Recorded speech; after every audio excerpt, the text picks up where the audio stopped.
होता अगर इख्तलाफी नोट जो है वो कुरान पाक की किसी आयत से शुरू होता? वो पता नहीं कौन है, गॉड फादर अतालवी।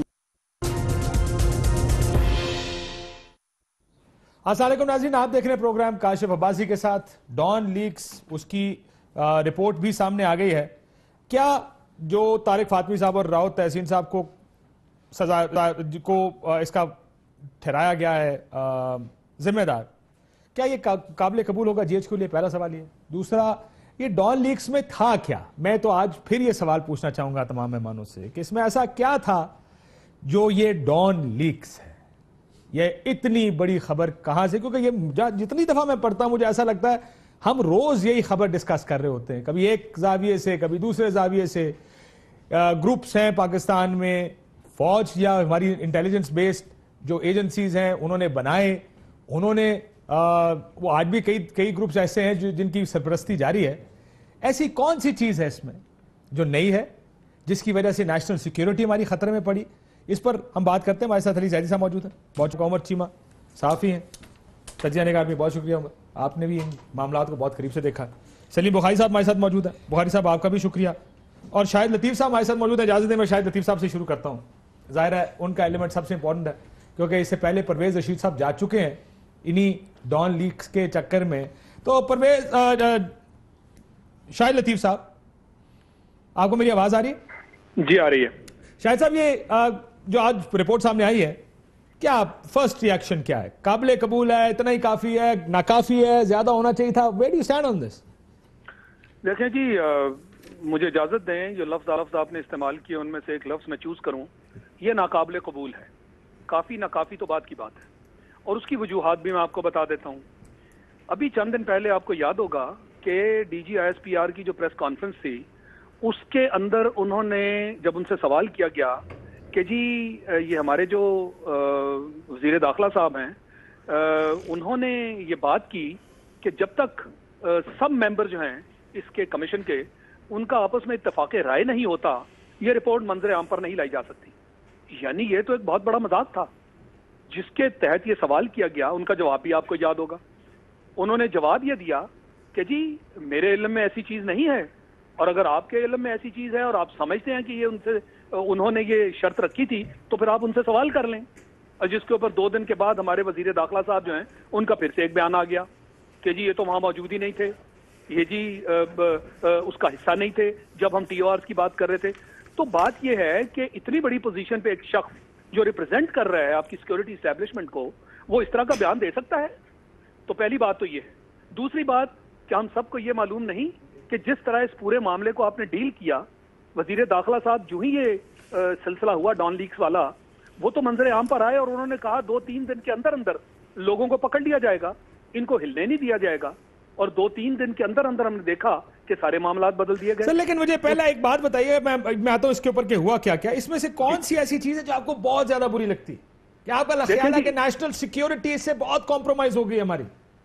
देखें जी, बात यह है कि कुलभूषण सिंह ने अगर कोई हरकत की नेशनल सिक्योरिटी के जुमरे में थी, और अगर उज़ैर बलोच को आज हमने पकड़ा, वो भी नेशनल सिक्योरिटी के सिलसिले में थी, और हमने क्या फैसला किया कि इनको मिलिट्री एक्ट के जरिए मुकदमा इन पर चलाया जाएगा।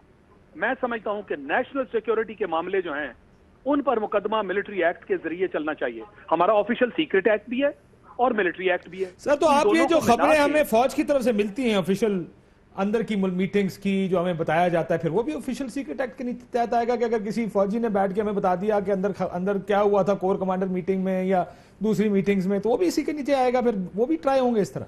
नहीं, ये जो मामला है, आप तो मुझे समझ नहीं आ रही है। आप लोग तो मसला ये नजर आ रहा है कि ये खबर ऐसी है जो हमेशा या रोज हम डिस्कस कर रहे होते हैं।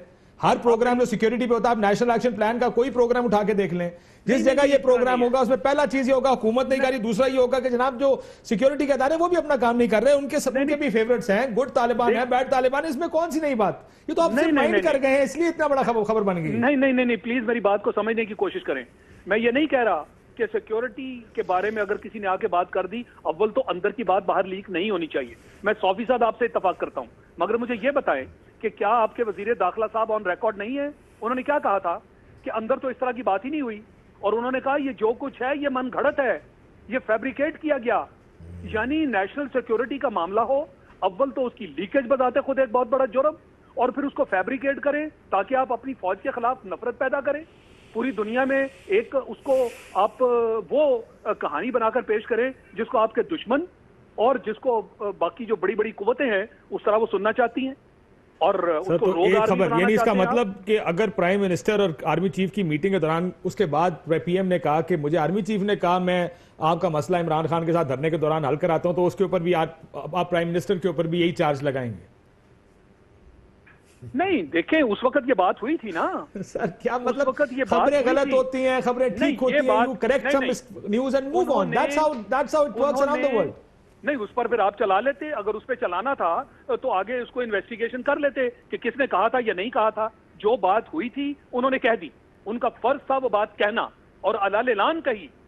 अब अगर उसके ऊपर आप मजीद इसको खराब करने के लिए लेकर जा रहे हैं तो उस बात को रोक दिया गया, शायद लार्जर नेशनल इंटरेस्ट में, कि जनाब ऐसे ना हो कि दोनों बड़े इदारों में डायरेक्ट तसादम हो जाए। ठीक, ये आपने मामला एक बात तो सीधी कर दी, आप कहते हैं नाकाबिले कबूल है, दैट्स योर वन लाइनर। कबूल है जी, बिल्कुल। उमर चीनी, काशिफ, मैं ये तोको नहीं कर रहा था कि आप इस एंगल पे पूछेंगे, लेकिन ये है कि मैं ये जवाब खुद तलाश करने की कोशिश कर करके नाकाम हो गया। और अभी जो शाहिद लतीफ़ साहब बात कर रहे थे वो भी, आई एम सॉरी टू से, वो भी कन्विंस करने में नाकाम हो गए हैं कि इसमें कोई नेशनल सिक्योरिटी की ब्रीच थी। मुझे ये लगता है कि एक इशू हमने बना दिया और इतना ज़्यादा बना दिया, ईगो का इशू बन गया ना, इतना ज़्यादा बना दिया कि एक आम आदमी भी सोचना शुरू हो गया कि शायद मुझे समझ नहीं लग रही लेकिन किसी जगह पे कोई ना कोई ब्रीच है।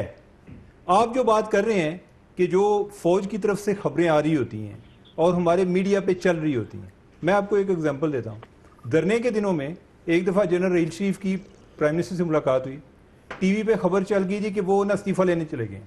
एक नहीं, ये भी कहा गया, देखिए आपको याद होगा प्राइम मिनिस्टर ने फ्लोर ऑफ द हाउस कहा था कि उन्होंने मुझे कहा कि मैं सालसी कराता हूं। हाँ। इधर से ट्वीट आई, नहीं जी आप अंदर की बात थी ना, ये भी हाँ। दो तो क्या ये इन सारी चीज़ों पे आप एक जो है ना, ये हमारे लिए मीडिया के लिए भी एक चैलेंज है। हम तो अक्सर लोग तो सिर्फ प्रोग्राम ही कर रहे हैं ना, या ये है जी कि आपने समझा जी कि फलां के खिलाफ हमारी कोई मुखालफत है तो हमने प्रोग्राम पे प्रोग्राम किए, ठीक है, लेकिन असल में ये हमारे मीडिया की एक फ्रीडम का भी इशू है। एब्सोल्युटली, मेरी खबर आती है, मैं अपने सोर्स को डरा कैसे सकता हूं कि भाई आइंदा मुझे खबर मैं आपको बताऊं कि जो एक अच्छा राइट टू इंफॉर्मेशन लॉ होता है, मालूमात तक रसाई का लॉ, उसमें एक हार्म टेस्ट क्लाज होती है।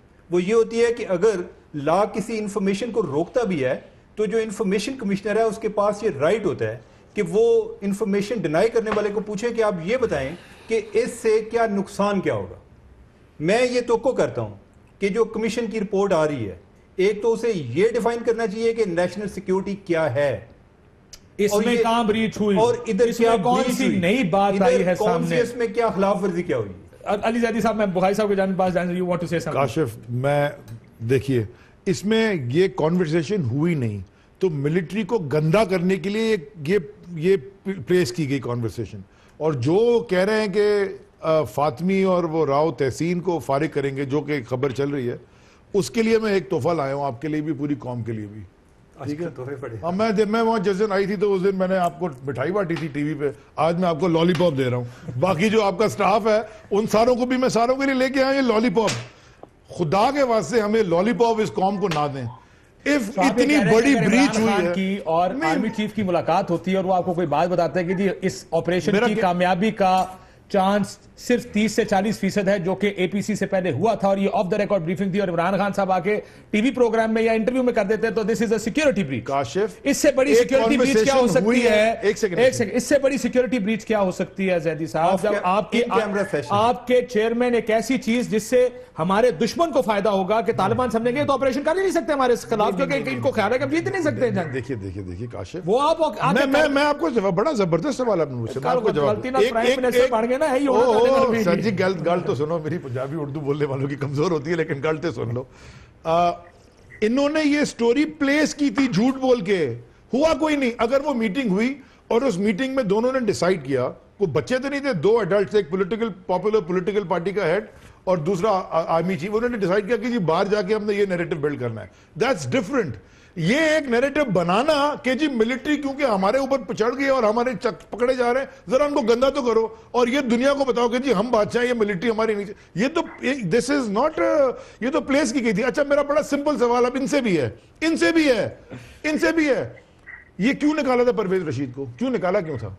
जिस दिन आप खड़े हो गए ना सामने, सर जी निकाला क्यों था? सर जी मैं गलत ऐसे उन्होंने क्यों निकाले? ऐसे परवेज रशीद को क्यों निकाला था? ये क्यों निकाला था? सिविल मिलिट्री के मामलात में आपका ख्याल है कोई सामने खड़ा हो सकता है? काशिफ मैं सिर्फ पूछ रहा हूं परवेज रशीद को क्यों निकाला था? खड़ा हो नहीं सकता जिसके स्केलेटन्स बहुत है। इन्होंने नईमुल हक को नहीं निकाला। नहीं परवेज रशीद को क्यों निकाला था? मैंने आपकी पार्टी से सुना है जो नईमुल हक ने कहा है, आप सब जानते हैं कि वो बात आपकी पार्टी के अंदर होती है, लेकिन फिर भी उसको कहा गया जाके क्या ये मेरा जाती बयान है, क्योंकि यार आप भी नहीं कह सकते किसी के सामने। परवेज रशीद को क्यों निकाला ये मुझे बता दें। इसलिए कि उसने ब्रीच किया। अच्छा, तो जब ब्रीच किया और इनको क्यों निकाल रहे? इनको मैं मिलिट्री पुलिस भेजें, अरेस्ट करें इनको। ठीक, ये तो अगर इतनी बड़ी ब्रीच की तो अरेस्ट करें। ये अली जैदी साहब ने हमें लॉलीपॉप दे दिए बहुत सारे, ये सारों को दिए, ये आप लोग भी कहेंगे कैमरामैन बाकी, और मैं गाड़ी भर के आप सारों को खिलाऊंगा। बुखारी साहब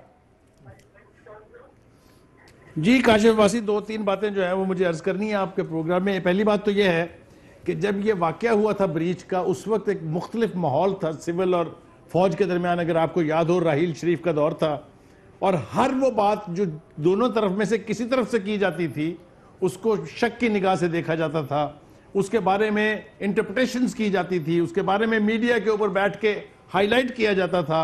वो माहौल अब तब्दील हो चुका हुआ है, इसके बारे में कोई दो राय नहीं है। एक तो यह है कि आज तक किसी जिम्मेदार बंदे ने हमें यह नहीं बताया कि अंदर उस मीटिंग में हुआ क्या था।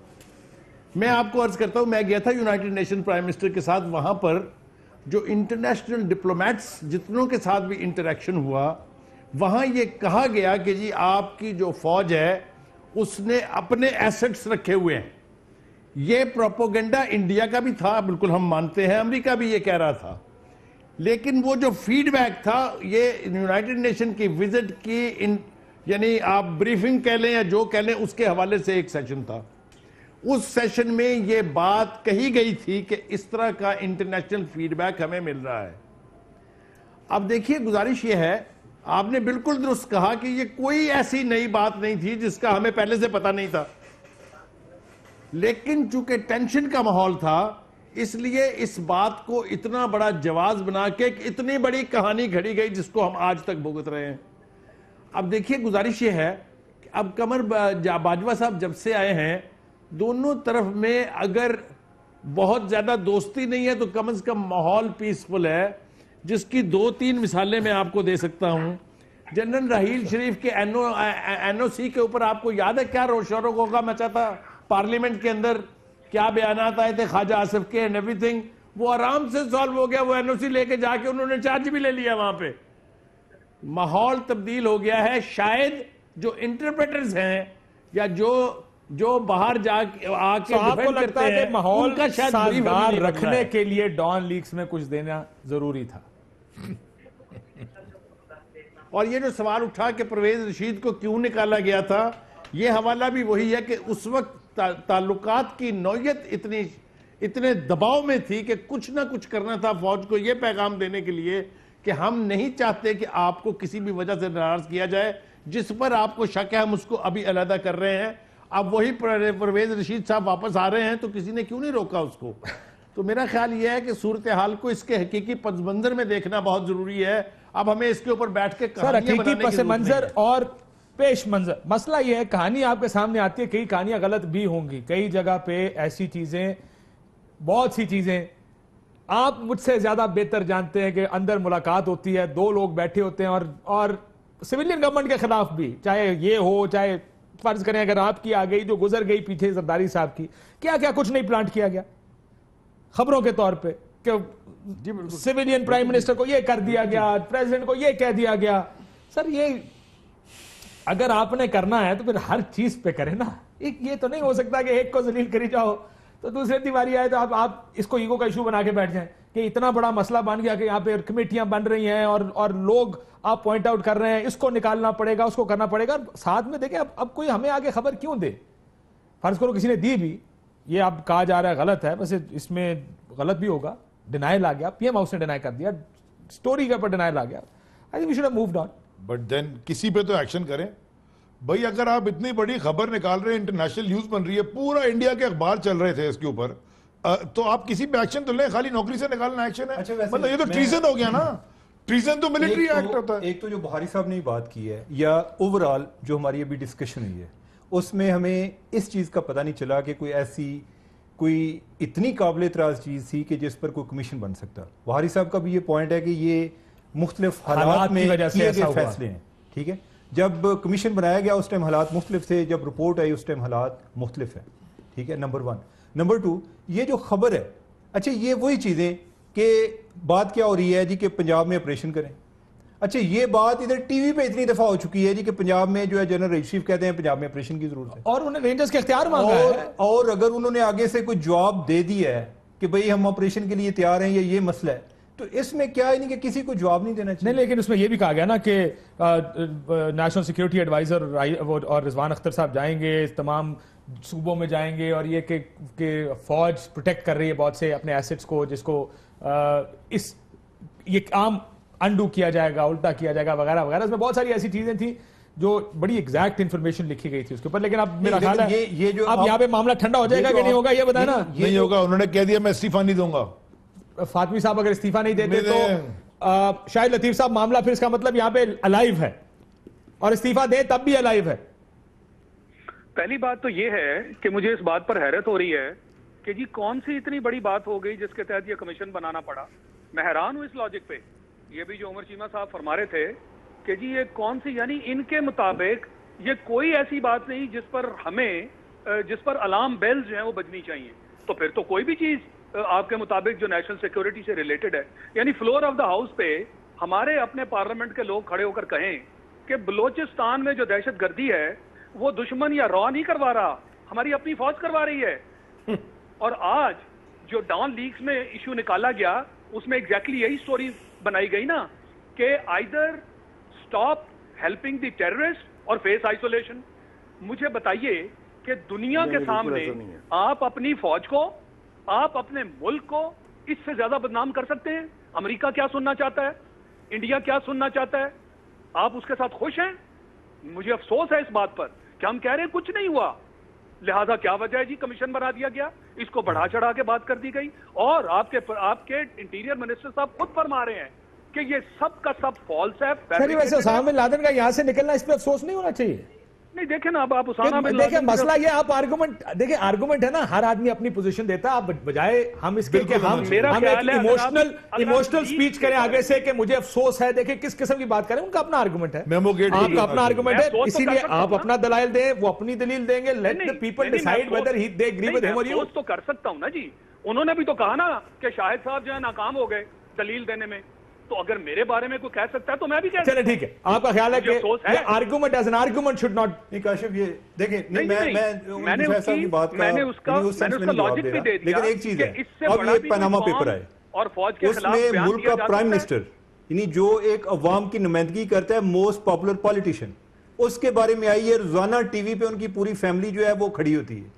तो क्या अब इसकी इंटरप्रिटेशन ये होनी चाहिए कि इसमें मुल्क बदनाम हो रहा है, जमहूरियत खतरे में पड़ गई है, वो खतरे में? हम तो उस आर्गुमेंट को भी डिसमिस कर रहे हैं कि ये जमहूरियत खतरे में इस तरह चीजों से पड़ जाती है। जमहूरियत मजबूत होगी जिस दिन इसी तरह एहतसाब किसी भी इदारे का हो, उससे वो इदारा मजबूत होता है, मुल्क मजबूत होता है। मेरा नहीं ख्याल कि कोई इस सेंस में या इस पैराए में ये बात हो रही है। आप ब्रेक लेनी है मुझको, लेकिन एक बात मेरा अपना जाती ख्याल ये कि ये खबर अननोटिस्ड निकल जाती अगर इस पर इतना शोर ना पड़ता। तो ये खबर बन गई, हर एक ने उसको कैरी किया। क्यों? क्योंकि ये वो वजह थी जिसकी वजह से सिविल मिलिट्री ताल्लुकात में तनाव आया। एक ब्रेक लेते नाज़रीन, फिर दोबारा कहूंगा कि अगर ये खबर, इसके ऊपर रिएक्शन ना आता, बाकी बहुत सी खबरें जो रोज पिट रही होती हैं, चाहे वो एक साइड से आए दूसरी साइड, ये भी खबर डिनाइल आ जाते, पीएम हाउस डिनाई कर देता, फौज ने डिनाई कर दिया था, पीएम हाउस ने डिनाई कर दिया था, ये खबर एक रद्दी की टोकरी में चली जाती कि सब तरफ से डिनाइल आ गया। लेकिन by creating a reaction like this, मेरा ख्याल है सारी दुनिया को नोटिस लेना पड़ गया ऐसा क्या हो गया पाकिस्तान के अंदर जिससे इतना रिएक्शन आया। ब्रेक लेते हैं, ब्रेक के बाद गो नवाज गो इमरान गो जरदारी गो टाइप कुछ सीन बन गया पाकिस्तान में। क्या हो गया ये? Suddenly politics is back. एक ब्रेक लेते हैं, ब्रेक बाद वापस आते हैं।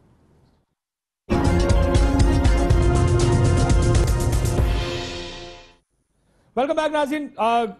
पैनामा लीक्स के फैसले के बाद जिसमें 2 जजेस ने कहा कि मियां नवाज शरीफ वजीर आजम पाकिस्तान सादिक और अमीन नहीं रहे, ये मामला किधर जा रहा है उस पर बात करेंगे, लेकिन शाहिद लतीफ साहब कुछ कहना चाह रहे थे। He wants to say something. जी शाहिद लतीफ साहब, आप अभी भी डॉन लीक्स के बारे में कुछ कहना चाहते हैं? Quick remarks. जी सॉरी मुझे नहीं पता था कि ब्रेक के बाद आप अगला सब्जेक्ट शुरू करेंगे, तो सॉरी। मैं सिर्फ एक चीज ऐड करना चाह रहा था जो मैंने पहले बात की उसके ऊपर। देखें, ये बात मैं क्यों कह रहा हूं कि ये इतनी खतरनाक थी। एक तो मैं बात पहले ही कर चुका हूं कि ये फैब्रिकेटेड था, बिल्कुल फॉल्स बनाया गया। और ये क्यों, और जो नैरेटिव था वो इतना खतरनाक है।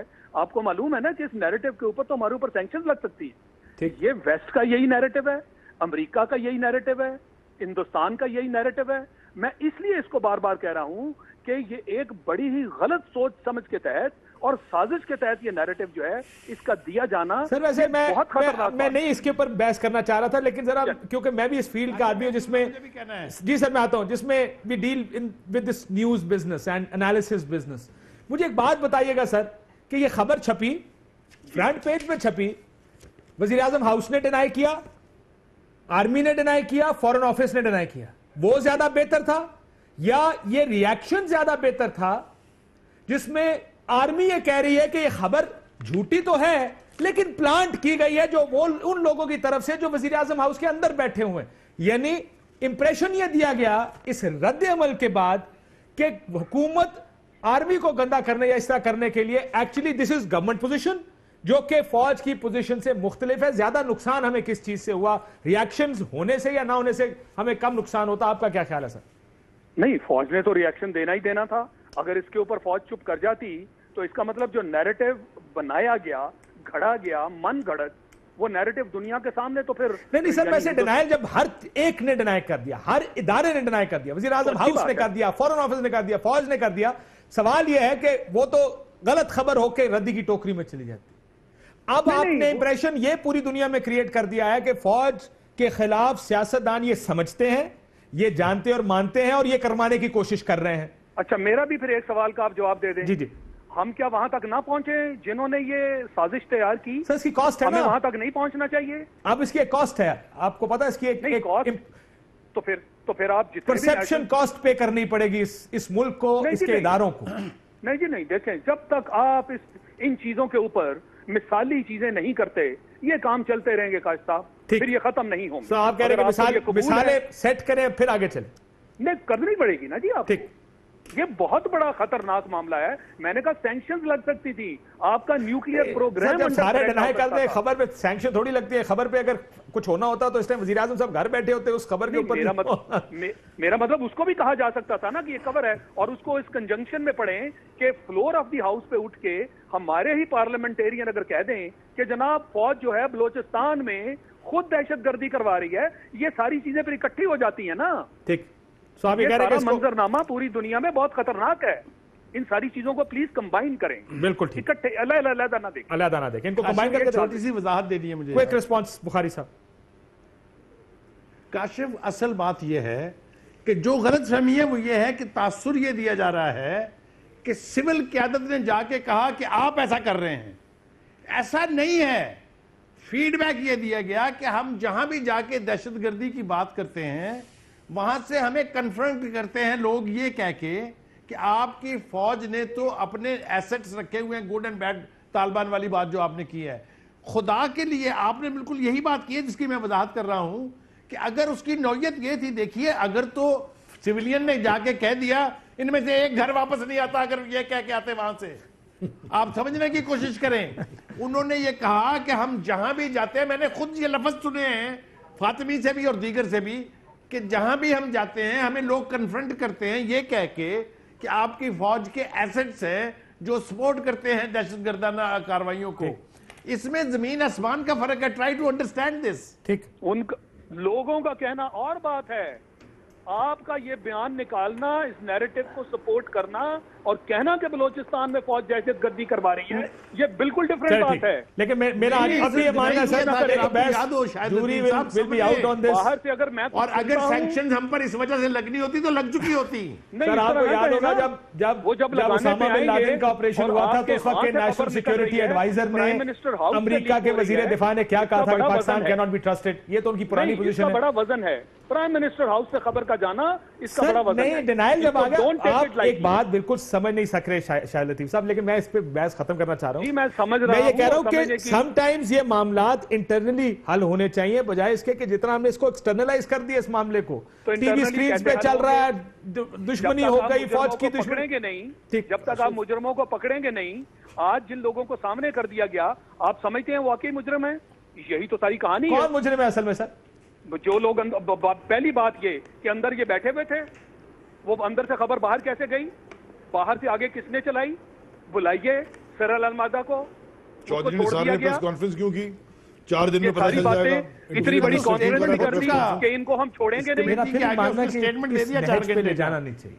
तो इसलिए ये वैसे इंटरनल काशिफ, मामले ये जो पूरी हैं, दुनिया जब तक आप जो जर्नलिस्ट इंसाफ है, की बुनियाद उनका भी पर mindset इनको हल हर नहीं जगह पे करते, मिलता जुलता है। आप जो दुनिया के फौजी हैं सामने उनका भी बहुत मिलता ही जुलता है। dangerous position में हैं। वकीलों की एक अपनी सोच होती है, वो पूरी दुनिया में इनका सिस्टम एक जैसे ही होता है। द वे दे थिंक, ये पर्सपेक्टिव है, शायद उनकी नेचर ऑफ जॉब है जिसमें वो ज्यादा black and white, सिक्रेटिव होते हैं, grey। जर्नलिस्ट जो है वो एंटी सीक्रेसी होते हैं। बिल्कुल ये पॉसिबली ये बात है कि फौज ने हमेशा सीक्रेट रखे हैं और हमारा काम ही सीक्रेट बाहर निकालने का।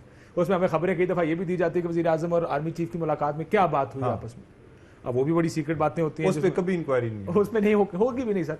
लेकिन आगे चलते थोड़ा सा। Is it against somebody? ये फर्क है ना। This against was the Prime Minister. planted देखिए, against it is the against a army. Civilian government. It's a Of course matter it is of against somebody. interpretation. क्या बात करें, आपने कभी सिविलियन गवर्नमेंट के खिलाफ कैंपेन्स नहीं देखी? बिल्कुल कितने देखी। बंदे आके यहाँ बैठ जाते हैं कई दफा, कौन आगे उठाता है? बिल्कुल। चांद दे यार। चले आगे चलते हैं सर।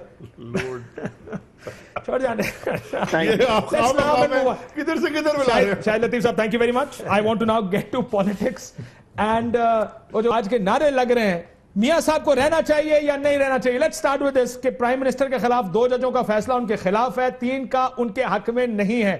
ऑपोजिशन इस्तीफा मांग रही है। बुखारी साहब क्या करें प्राइम मिनिस्टर?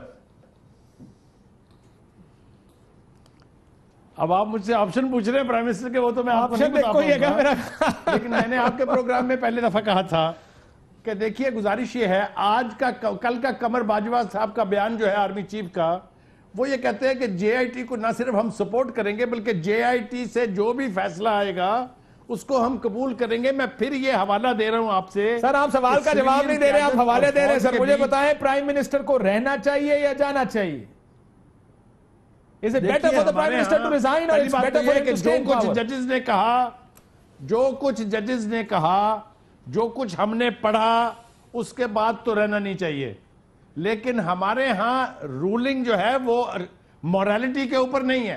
प्लीज सर, मैं तो आपका नुक्ता नजर पूछ रहा हूं। मैं आप तो नहीं। फैसले की तशरीह शुरू कर दी, मैं तो आपका नुक्ता नजर जानना चाह रहा हूं। क्या चाहते हैं, क्या कहते हैं? एज अ जर्नलिस्ट आपका क्या ख्याल है? दुनिया को देखते हैं, दुनिया की पॉलिटिक्स देखते हैं, what do you think should happen? देखिए, मैंने तो आपसे बिल्कुल कह दिया कि जो कुछ हमने पढ़ा और जजों ने लिखा है वो काफी है इस चीज के लिए कि वो अपनी पोजीशन छोड़ के और अलग हो जाए। ठीक, बस इतना। लेकिन फिर वो हमारा सारा अदब सुप्रीम कोर्ट का जिस बास्केट में हमने सारे अंडे रखे हुए थे, फिर उसका क्या होगा जिसने कहा कि नहीं जेआईटी से पहले कंफर्म करवा लें। ठीक।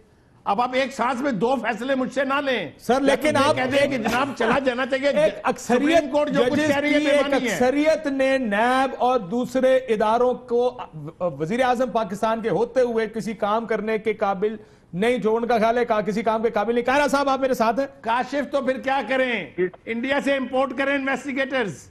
नहीं, यहां से कुछ लोगों को एक्सपोर्ट करें ताकि इदारे काम कर सके। सर कायरा साहब क्या होना चाहिए? सर बिल्कुल ठीक कह रहे हैं आप।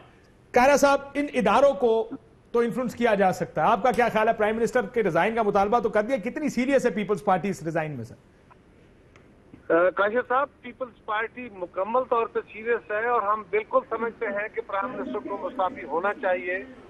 सिर्फ इस बुनियाद पे नहीं कि वो तहकीकात को इन्फ्लुएंस कर सकते हैं, बल्कि इस बुनियाद पे कि वजीर आजम अब तब इस काबिल नहीं है सुप्रीम कोर्ट के इस फैसले के बाद कि अब वो इस ओहदे पर रह सके। जहां तक मोरालिटी का ताल्लुक है, ये मुस्लिम वर्ल्ड में मोरालिटी लफ्ज के माने कोई नहीं जानता। ये मोरालिटी हुक्मरानों में नहीं, यहाँ पे तो डिक्टेटरशिप्स हैं या सर ये डिक्टेटरशिप। वैसे कायरा साहब, मैं अगर इजाजत है आपको करेक्ट करना चाहूंगा, मोरालिटी यहाँ पर सिर्फ ऑपोजिशन वाले जानते हैं, हुकूमत वालों को मोरालिटी याद नहीं रहती है। अगर आप चाहते हैं मैं आपको वजीर आजम साहब की मोरालिटी की तकरीरें सुना सकता हूं। मोरालिटी इस मुल्क के अंदर, मोरालिटी इस पूरे समाज के अंदर नहीं है। न सिर्फ सियासतदानों में नहीं है, किसी तबके में, आपके तबके में भी नहीं है। आप ठीक। वहां पे खास लोग मिलेंगे, सियासतदानों में भी खाल खाल मिलेंगे। ये मुआशरे का अलमिया है, लेकिन सियासतदानों का अलमिया नहीं है। लेकिन वजीर आजम का जाना बहरहाल इसलिए कि 2 जज साहबान ने उनको कह दिया कि वो सादिक और अमीन रहे नहीं रहे। उन्होंने कौम के सामने, उन्होंने पार्लिमान के सामने, उन्होंने अदालत के सामने झूठ बोला है। दूसरे 3 जज साहबान ने ये नहीं कहा कि उन्होंने झूठ नहीं बोला, उन्होंने सिर्फ इस मामले को टच नहीं किया और उन्होंने इस पे फैसला अपना सादर नहीं किया। सर, अगर हम तो आप ये कह इजाजुल रहे- हसन साहब का फैसला पढ़े कायरा साहब, आपकी आंखें खुल मैं वही कह रहा हूं जाएंगी। ना, उनका फैसला लिखा पढ़ने हुआ के बाद तो- फैसला उन 2 जजों से बहुत ज्यादा सख्त है जिन लोगों ने वजीर आजम को कहा कि आप सादिक और अमीन नहीं रहे। इजाजुल हसन साहब का फैसला पढ़ के आपको लगेगा कि ये जज साहब तो शायद और 2 कदम आगे जाके वजीर आजम को सजा भी सुना देंगे। इसका simple उन्होंने है, एक और चीज तो बड़ी अहम है। बकवास एक इस और तरह चीज के बड़ी अल्फाज अहम इस्तेमाल है। किए अपनी जजमेंट में, और उन्होंने 2 चीजें जो बड़ी ज्यादा उन्होंने जोर देकर कही वैसे कि- मैं एक चीज आपको जी रोकना चाहता जी हूँ। कायरा साहब, देखिए, मुस्लिम लीग का या वजीर आजम का, उनके खानदान का टोटल मुकदमा 2 बातों पे खड़ा था। एक ये कि वजीर आजम का तो नाम ही नहीं है, उनको क्यों पूछते हैं? वो मरकजी उनका तो मुल्जिम नाम ही नहीं आ सकता इसमें। तो वजीर आजम साहब को उन्होंने कटहरे में खड़ा करके 2 जजेस से तो बकायदा उनको चार्जशीट कर दिया। बाकी सबने नहीं मरकजी चार्जशीट मुल्जिम बना दिया वजीर आजम पाकिस्तान। वो फर्जी। सो मुस्लिम लीग का और वजीर आजम का मुकदमा खत्म हो गया इस बात से। दूसरा मुकदमा था कि जी हमारे पास सारे सबूत मौजूद हैं, हमारे पास कतरी लेटर भी आ गए, पता नहीं कितनी पोजीशनें बदलने के बावजूद, लेकिन जज साहबान की अक्सरियत ने कह दिया कि जनाब इनके सारे के सारे शवाहिद जिन्होंने पेश किए वो फ्रिवलस हैं, फेक हैं, फॉल्स हैं। लिहाजा गवर्नमेंट का वो सारा मुकदमा डिमोलिश हो गया। अब जो इन्वेस्टिगेशन है वो तो सर, उन्होंने लेकिन ये अब एक कहा सवाल है मेरा, ये बात तो चले बड़ी बात देर से हो रही है कि ये हुकूमत का मुकदमा खत्म हो गया। मुझे ये बताएं जैदी साहब, कायरा साहब आपसे भी मैं ये जवाब लूंगा कि जो जवाब आप 1 साल तक नहीं दे सके, जेआईटी के सामने कैसे देंगे? दे ही नहीं सकते, अब जेआईटी ने जाके जवाब लेना है या इन्होंने जेआईटी के सामने दे ही जवाब नहीं देना सकते। है? मेरा तो सिर्फ बेसिक है कि जो रेजिग्नेशन की बात है, 2 ने कहा है मुजरिम है, 3 ने कहा है मुल्जिम है। रुक जाओ, अभी नहीं। मुल्जिम है, मुल्जिम तो कह दिया ना आपने मेरा ख्याल है इजाजुल हसन साहब का जो इसने जवाब पढ़ा ना, ना, वो मैं पढ़ा है, मैं ब्रीफली, लेकिन उन्होंने वो- सिर्फ कंक्लूजन नहीं दिया, बाकी सब उन्होंने दूसरों से बहुत ज्यादा कर दिया। तो सर। मुल्जिम क्या इस मुल्क का प्राइम मिनिस्टर आएगा? जिस फैसले का जवाब शुरू, जिसका फैसले की आगाज इस जगह से होता है, behind every great fortune there is a crime. जब एक जज ये लिखते हैं कि हर बड़ी दौलत के पीछे जुर्म छुपा है, उसके बाद आए this is it's game over. It's game लेकिन set and कोई मोरालिटी की बात छोड़े, गैरत की बात होती है। गैरत भी तो नहीं है ना। क्या आप सोचे क्या लेट्स नॉट गेट इनटू गैरत यार। काशिफ एक सेकंड morality के ऊपर personal moralities में मैं जरा- पर्सनल मैं गैरत एज ए नेशन की बात, मैं बेगैरत नहीं कह रहा, मैं तो गैरतमंद कह रहा हूं। मैं ये नहीं कह रहा बेगैरत हो जाए, मैं ये कह रहा राना हूं सनाउल्लाह साहब की तरह फॉर्चून का मतलब खुशकिस्मती कर दिया। मैं बड़ा simple Behind every fortune there is a crime। हर खुशकिस्मती के पीछे जुर्म। मैंने वो तो ट्वीट की है कि वो मिल गया किसी को कंपटीशन। लेकिन मैं जो गैरत की बात कर रहा हूं, वो कोई इंसान अगर देखे ना, काशिफ आप एंकर हैं, आपके ऊपर ऐसा इल्जाम लग जाए और आप यहाँ पे बोलेंगे जी पहले मुझे क्लियर करो फिर मैं आऊंगा, वो तो गैरतमंदी ये होती है। It's called pride. कोई अपने अंदर हिलना ही नहीं है। उमर, अच्छा मेरे ख्याल मोरालिटी पे जो बात है ना, जिस तरह वो पिटीशन को इनिशियली कहा गया था ना फ्रिवलस है, मेरे ख्याल मोरालिटी पे बहस भी जो है ना frivolous, frivolous I agree with you। Let's not discuss morality here। हाँ। कायरा साहब अब ये आइंदा morality की बात ना करी जाए। जो चीज प्रिवेल करेगी वो लीगैलिटी है, ठीक है। अब जो अभी जजमेंट आई है रिमार्क्स से हटके, वो यही है कि अभी प्राइम मिनिस्टर को टाइम मिला है। मैं बहस चल रही है अंदर, खाने क्या करना चाहिए? मैं मुझे ये मेरी खबर है कि अंदर बहस हुई है इस बात। नहीं यार, वो काफी परेशान होंगे अपनी जगह पे। नहीं, ये एक नेचुरल चीज है मेरे ख्याल। वो बाहर आके लोगों के सामने हंसते हैं, अंदर जाके परेशान होते होंगे। नहीं, उनको भी आइडिया है कि किस तरह का फैसला आया है, लेकिन यही है कि वो उसको पॉलिटिकली हैंडल तो मंजर आम पे तो इसी तरह कर रहे हैं। मसला ये है कि क्या प्राइम मिनिस्टर के इस्तीफा देने से, यानी मैं तो एक सोल्यूशन की तलाश में, क्या वजीर आजम के इस्तीफा देने से मसला हल हो जाएगा? क्या उसके बाद जिस आदमी को वो नॉमिनेट करेंगे, क्या वो एक इंडिपेंडेंट इन्वेस्टिगेशन चौधरी निसार साहब हो गए, क्या इंडिपेंडेंट हो जाएंगे? मसला ये है। ब्रेक के बाद इसका जवाब लेता हूँ, ब्रेक के बाद इसका जवाब लेता हूँ, ब्रेक लेते हैं, मेरी थोड़ी ब्रेक के बाद इसका जवाब लेते हैं, ब्रेक लेते हैं, ब्रेक के बाद वापस आते हैं।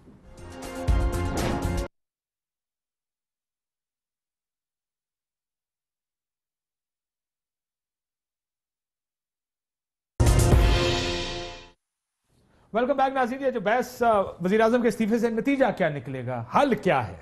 You wanted to respond to him के आपको सोल्यूशन क्या मिलता है इसके अंदर से? देखिए, ये जो कह रहे थे ना कि सोल्यूशन क्या कह रहे थे कि जी क्या होगा, चौधरी निसार आ जाएगा, ये आप कह रहे थे कि अंदर से आ जाएगा। इस पे नहीं जस्टिस डिलीवर होता। व्हाट वी मीन इज के it will be another PMLN guy who doesn't matter. आप जस्टिस डिलीवर इस पे नहीं करते कि फिर क्या, आप जस्टिस तो डिलीवर करते हैं, पकड़ा गया चोरी की, प्रोसेस ठीक करें, प्रोसेस ठीक करें। आप जो मर्जी हो, चाहे इंटरनल हो, भले उनकी अगर है तो अपना बना दे प्राइम मिनिस्टर, जिसको मर्जी बना दे। चौधरी निसार को बनाना है, जिसको बनाना है, वो उनकी मर्जी है, they have the majority. But ये तो ना करें कि जी उसके बाद क्या होगा तो जी मियां साहब को छट दो। ये this is not agreed. Bukhari साहब, क्विकली मुझे बताइएगा, क्या जेआईटी अब सऊदीया, अमेरिका, पैनामा, बरतानिया जाएगी इकट्ठा करने, या जिस तरह वजीर आजम साहब की जात के गिर्द सवाल सारे इकट्ठे किए गए हैं, अब जवाब देने का जो बर्डन है, जो बारे सबूत है, वो सीधा मियां साहब के सर आ गया, उन्होंने जवाब देने, और नहीं दिए तो सुप्रीम कोर्ट के सामने जाके कह देगी कमेटी। जो आपने कहा कि बारे सबूत जो है वो प्राइम मिनिस्टर पर है, वो ठीक है, लेकिन अगर आपको तवक्को ये है कि जेआईटी के बंदे बाहर से जाके सारे सबूत इकट्ठे करके ले आएंगे तो इसको भूल जाएंगे, 2 साल में नहीं होने लगा या 3 साल में नहीं होने लगा। अब देखिए, बात है ऑप्शंस की। ऑप्शंस तो बहुत सारे हैं भाई साहब।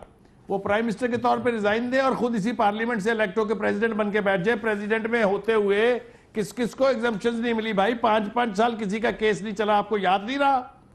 तो ऑप्शंस क्या वो कर रहे हैं कंसीडर, ये हमें वैसे नहीं पता। ये वैसे आपका ऑप्शन अच्छा है, पर इसमें वो आपको ना तनकीद बड़ी है इस ऑप्शन में। लेकिन इसमें प्राइम मिनिस्टर पे डायरेक्ट इस तरह का allegation when it's a question of prime उनके बच्चों के ministership, हवाले से है। it's a question लेकिन of इसमें your power, मेरा ये फिर पॉइंट morality is है morality कि is बजाय morality। इसके कि आप जो है प्राइम Morality फिर भी बहुत कुछ होती है, मिनिस्टर से कुछ मानना इहलाकी चाहिए। तौर पे इस्तीफा लें, वो प्राइम मिनिस्टर है ना। आप उनको कहें कि ब्रिटिश वर्जिन आइलैंड में आपके बच्चों की जो चीजें हैं, आप हमें एक लेटर दें कि हम जो भी उधर से इंफॉर्मेशन मंगवाना चाहें वो कोऑपरेट करेंगे। यानी जो क्लाइंट है ब्रिटिश वर्जिन आइलैंड का, अगर उसको कोई इंफॉर्मेशन चाहिए तो वो तो नहीं रोक सकता ना। अदरवाइज हम कह सकते हैं कि हमारा इंफॉर्मेशन एक्सचेंज एग्रीमेंट नहीं है। कोई इस तरह की चीज करें। मुश्किल बाकी जो है, जो आप बहुत शरारती है, लेटर पे पहले खबरें लेके आता है, फिर कहता है इस तरह का लेटर और दो।